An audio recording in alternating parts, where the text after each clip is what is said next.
If you want to make your Squarespace site header look cleaner, more professional, and perfectly matched to your brand, this tutorial is for you. Today, I'm going to show you how to style headers on Squarespace step by step so you can control the layout, colors, and elements in your header without getting lost in the settings. Whether you want your logo on the left, your navigation centered, or a button like Book Now added to the top of your site, you'll be able to do it all in just a few minutes. And if this video helps you, please hit like and subscribe for more simple website tutorials just like this. Alright, let's jump in. First, log into your Squarespace dashboard.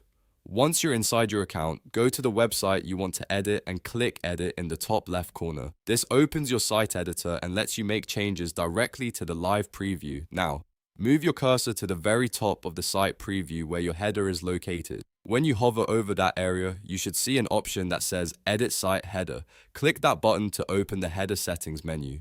This is where Squarespace gives you access to the main design controls for your header, including layout, color, and the elements that appear there. In the header menu, the first thing you'll want to do is click Design. This section controls the overall look of the header and how everything is arranged. Next, select Layout. Here you'll see a grid of layout options that let you rearrange your header elements in different ways. You can place your site title or logo on the left, center it, or move it to the right depending on the style you want. You can also decide whether your navigation links sit beside the logo or stack underneath it. This is a really useful setting because even small layout changes can completely transform the feel of your website.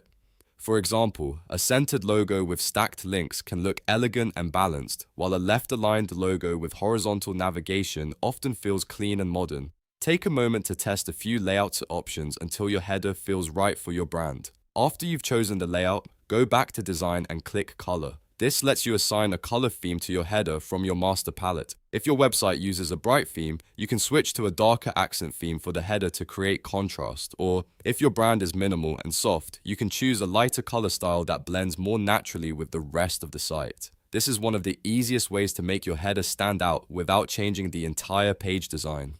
Be sure to preview how the header color looks against your background, logo, and navigation links so everything stays readable and visually balanced. Next, click Elements. This section is where you can add or remove items inside the header. If you want a call to action button, you can toggle on a button and customize it with text like Book Now, Contact, or Shop Now. If you run a social-driven brand, you can add social links so visitors can quickly find your Instagram, Facebook, or other platforms. And if you're running an online store, you can enable the cart icon so customers can access their shopping cart right from the header. These small header elements can make a big difference in how people interact with your site.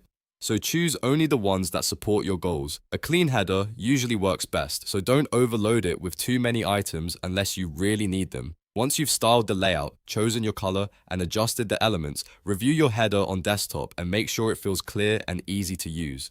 If needed, go back and fine-tune the arrangement until everything looks exactly the way you want. Squarespace makes it pretty simple to experiment, so don't be afraid to test different combinations before saving your final version.